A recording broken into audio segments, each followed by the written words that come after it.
Assalamualaikum warahmatullahi wabarakatuh. Pada kesempatan kali ini saya akan membahas tentang ekspor dan impor. Saya Dede Supriyatna, mahasiswa Universitas Teknologi Digital Bandung dengan nomor NIP 112111413.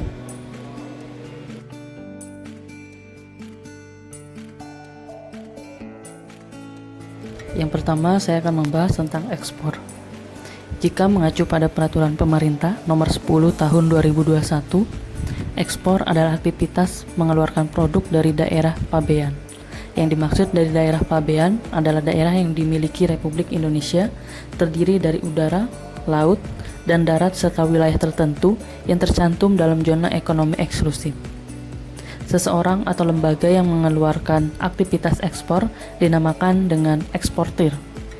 Aktivitas ekspor akan terjadi apabila suatu negara atau wilayah asal mengalami kelebihan produk yang mana telah mampu memenuhi kebutuhan negara atau wilayah.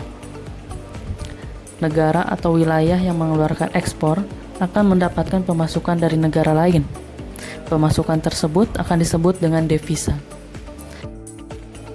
Sedangkan untuk impor, dalam Peraturan Pemerintah Tahun 10 Tahun 2021, impor adalah aktivitas memasukkan barang ke dalam daerah pabean.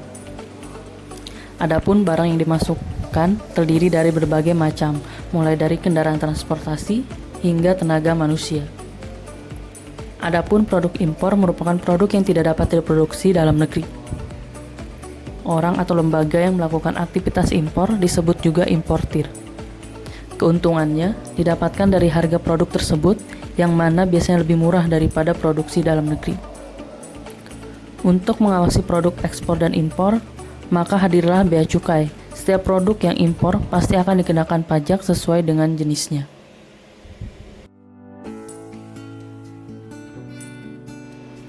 Untuk studi kasus di sini, saya mengambil contoh dari CV Olimpik Sari Rasa. CV Olimpik Sari Rasa merupakan perusahaan yang bergerak dalam bidang bahan makanan, yakni pewarna makanan. Perusahaan yang beramat di Kampung Cipenjo, Kecamatan Cilengsi ini memproduksi kurang lebih 1.000 produk dalam sehari.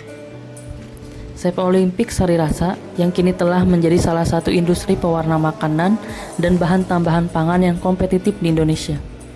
Dengan membawa merek dagang Olimpik, semua produk telah terdaftar di Badan Pengawas Obat dan Makanan atau BPOM RI serta memperoleh sertifikasi halal dari Majelis Ulama Indonesia. Untuk memenuhi kebutuhan konsumen, perusahaan memiliki komitmen agar selalu mengutamakan mutu, keamanan pangan demi kepuasan pelanggan.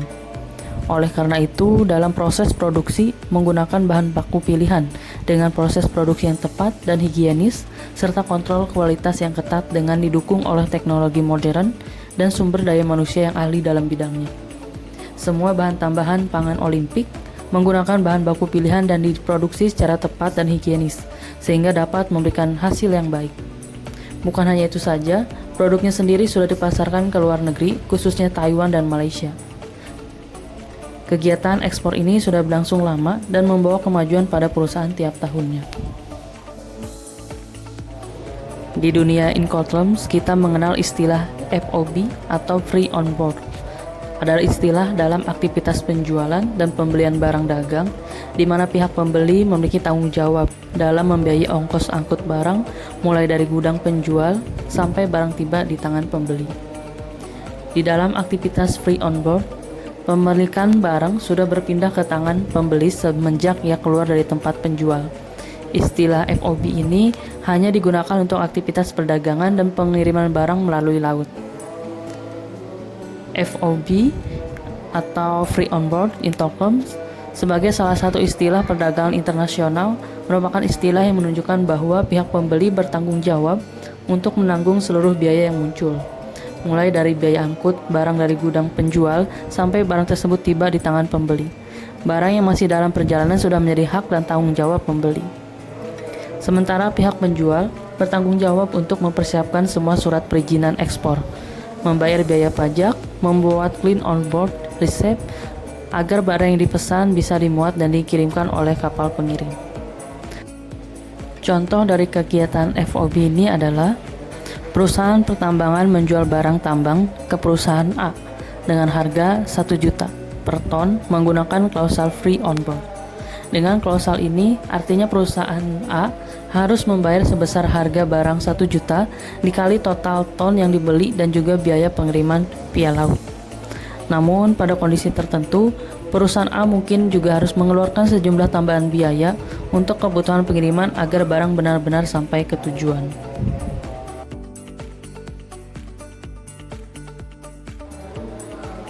Demikian penjelasan saya mengenai ekspor dan impor. Terima kasih.